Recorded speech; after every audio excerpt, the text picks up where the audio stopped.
दोस्तों कैसे हो आप लोग। आई होप आप लोग अच्छे होंगे।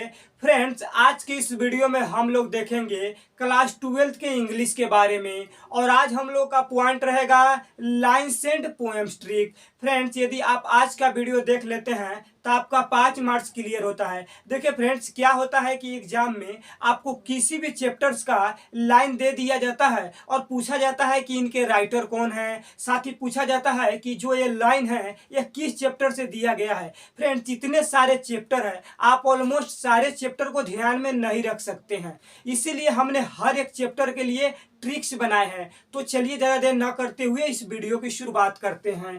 फ्रेंड्स, हम लोग के सामने फर्स्ट चैप्टर का नाम है sweetest love I do not go. साथ ही आपको ही बता दें कि इनके राइटर का नाम जॉन डोन है। ये हम कैसे पता करेंगे कि कोई भी lines sweetest love I do not go chapter से दिया गया है। तो फ्रेंड्स, इसके लिए हमने को ट्रिक्स बनाया है। तो हम लोग का ट्रिक है कि अगर एग्जाम में दिए गए किसी भी लाइन में वर्ड स्पेलिंग मिल जाए तो समझ जाइएगा कि वह lines sweetest love I do not go chapter से दिया गया है। देखिए, वर्ड स्पेलिंग यानी आपको किसी भी लाइन में जो पुरानी वर्ड होती है यानी वर्ड स्पेलिंग मिल जाए तो आप समझ जाइएगा कि वो sweetest love I do not go से दिया गया है। आपको एग्जाम्पल के लिए बता देते हैं, जैसे दे देगा ही, बी, मी, बिंडे, किंडे, ऐसे वर्ड रहे ना यानी वर्ड स्पेलिंग मिल जाए तो आपको समझ जाइएगा कि यह sweetest love I do not go से दिया जाता है। देखिए फ्रेंड्स, क्या होता है कि आपको किसी भी चैप्टर का लाइन दे दिया जाता है और पूछा जाता है कि इनके राइटर कौन है। साथ ही यह भी पूछा जाता है कि यह किस चैप्टर से दिए गए हैं। तो आपको फर्स्ट चैप्टर को याद रखने का ट्रिक है कि वर्ड स्पेलिंग जैसे मिल जाए तो समझ जाइएगा कि यह sweetest love I do not go से दिया गया है। फ्रेंड्स, यदि आप इसको आसानी से समझना चाहते हैं यानी अच्छे तरीके से समझना चाहते हैं तो आप इसके लिए प्रीवियस ईयर क्वेश्चन पेपर का सहारा ले सकते हैं। साथ ही आपको ही बता दें कि जो लाइन्स एंड पोएम्स ट्रिक है ना, ये आसानी से जान जाते हैं तो यह आपको 4 जगह काम आएगा। ऑब्जेक्टिव में भी काम आएगा, एक्सप्लेनेशन करते समय, साथ ही समरी बनाते वक्त यानी मच यानी मिलान करते वक्त भी काम आ सकता है। अब चलिए नेक्स्ट चैप्टर को देखते हैं। नेक्स्ट चैप्टर का नाम है सॉन्ग ऑफ माई सेल्फ। इनके राइटर का क्या नाम है? तो इनके राइटर का नाम वाल्ट व्हिटमैन है। फ्रेंड्स, इसके लिए भी हमने ट्रिक्स को बनाए हैं।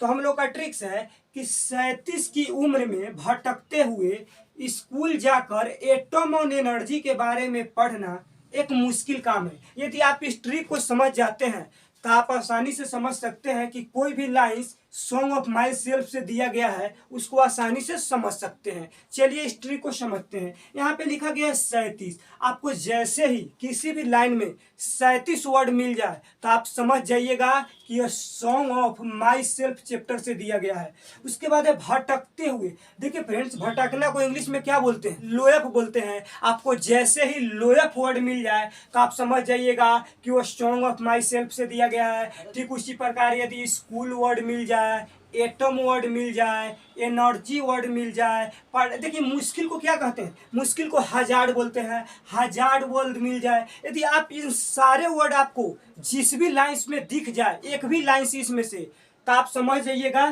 कि यह सॉन्ग ऑफ माई सेल्फ से दिया गया है। तो फ्रेंड्स, मैं उम्मीद करता हूं कि आप इस चैप्टर को ट्रिक्स समझ गए होंगे। अब चलिए नेक्स्ट चैप्टर को देखते हैं। नेक्स्ट चैप्टर का नाम है now the leaves are falling fast. इनके राइटर का नाम है W.H. ऑडेन। इनके लिए भी हमने ट्रिक्स बनाए हैं। इनको पहचानने के लिए हम लोग का ट्रिक है कि उजले पहाड़ पर बैठी नर्स झूठ बोल रही है कि मेरे दाएं बाएं बैठी हुई बुलबुल का खाना ठंडा हो चुका है। यदि आप इस ट्रिक को समझ जाते हैं तो इस चैप्टर से रिलेटेड जितने भी प्रश्न आएंगे लाइन्स एंड पोएम्स में तो आप आसानी से बना सकते हैं। देखिए फ्रेंड्स, यहाँ पे लिखा गया उजले। उजले को इंग्लिश में क्या बोलते हैं? व्हाइट बोलते हैं। यदि आपको जैसे ही व्हाइट वर्ड मिल जाए तो आप समझ जाइएगा कि यह now the leaves are falling fast से दिया गया है। उसके बाद लिखा गया है पहाड़। देखिए पहाड़ को इंग्लिश में माउंटेन बोलते हैं। माउंटेन वर्ड भी मिल जाए तो समझ जाइएगा कि इसी चैप्टर से दिया गया है। देखिए उसके बाद लिखा गया है नर्स।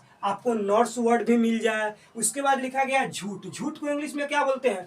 फॉल्स बोलते हैं। यदि आपको फॉल्स वर्ड भी मिल जाए तो समझ जाइएगा कि now the leaves are falling fast से दिया गया है। देखिए क्या होता है कि आपको किसी भी चैप्टर का लाइन दे दिया जाता है, पूछा जाता है कि यह किस चैप्टर से दिया गया है, साथ ही आपको ये भी पूछा जाता है कि इनके राइटर कौन है, इसीलिए हम इस ट्रिक को बनाए हैं। उसके बाद बोल रहा है कि दाएं बाएं। देखिए दाएं बाएं को इंग्लिश में क्या बोलते हैं, लेफ्ट राइट बोलते हैं। यदि आपको ये भी वर्ड मिल जाए तो समझ जाइएगा कि इसी चैप्टर से दिया गया है। उसके बाद है खाना। खाना को इंग्लिश में क्या बोलते हैं, फूड बोलते हैं। यदि आपको फूड वर्ड भी मिल जाए। उसके बाद है बुलबुल। बुलबुल को इंग्लिश में क्या बोलते हैं, नाइंटिगेल बोलते हैं। यदि आपको किसी भी लाइन में नाइंटिगेल वर्ड मिल जाए तो समझ जाइएगा कि यह now the leaves are falling fast से दिया गया है। उसके बाद है ठंडा। देखिए फ्रेंड्स, ठंडा को इंग्लिश में कूल भी बोलते हैं और फ्रीजेस भी बोलते हैं। यदि आपको ये वर्ड मिल जाए तो आप समझ जाइएगा कि यह now the leaves are falling fast से दिया गया है। देखिए फ्रेंड्स, इस चैप्टर को समझने के लिए आपको जैसे व्हाइट वर्ड मिल जाए, माउंटेन वर्ड मिल जाए, नर्स वर्ड मिल जाए, उसके बाद लेफ्ट राइट, बुलबुल को इंग्लिश में क्या बोलते हैं, नाइंटिगेल वर्ड मिल जाए, खाना को फूड वर्ड, ये सारे वर्ड आपको मिल जाए जिस भी लाइन्स में, तो आप समझ जाइएगा कि यह now the leaves are falling fast chapter से दिया गया है। अब चलिए फ्रेंड्स नेक्स्ट चैप्टर को समझते हैं। नेक्स्ट चैप्टर का नाम है ऑड टू एट मन। देखिए इनके राइटर का नाम है जॉन कीट्स। फ्रेंड्स इसको भी पहचानने के लिए हमने ट्रिक्स बनाए हैं। तो हम लोग का ट्रिक्स है कि मैं बाहर के मौसम में रिमझिम बारिश में फर्श पर बैठकर अंगूर खाते हुए क्रिकेट खेलता हूँ। चलिए इस ट्रिक को भी समझते हैं। देखिए बाहर को इंग्लिश में क्या बोलते हैं, स्प्रिंग बोलते हैं। आपको जैसे ही किसी भी लाइंस में स्प्रिंग वर्ड मिल जाए, बहुत सारा लाइंस दिया रहेगा, यदि आपको जैसे ही उसमें स्प्रिंग वर्ड मिल जाए तो आप सीधा समझ जाइएगा कि वो ऑड टू एट मन से दिया गया है। ठीक उसी प्रकार है मौसम। मौसम को इंग्लिश में क्या बोलते हैं, सीजन बोलते हैं। सीजन वर्ड भी मिल जाए। उसके बाद है रिमझिम बारिश। देखिए रिमझिम बारिश को इंग्लिश में ऑजिंग्स बोलते हैं। यदि आपको ऑजिंग्स वर्ड मिल जाए तो आप समझ जाइएगा कि यह लाइंस ऑड टू एट मन चैप्टर से दिया गया है। देखिए फर्श, फर्श को इंग्लिश में क्या बोलते हैं, फ्लोर बोलते हैं। यदि ये भी वर्ड मिल जाए। उसके बाद क्या अंगूर, अंगूर को इंग्लिश में वेनिश बोलते हैं। यदि आपको ये भी वर्ड मिल जाए। उसके बाद लिखा गया क्रिकेट। देखिए क्रिकेट वर्ड भी आपको किसी भी लाइन्स में मिल जाता है तो आप समझ जाइएगा कि यह ऑड टू एट मन से दिया गया है।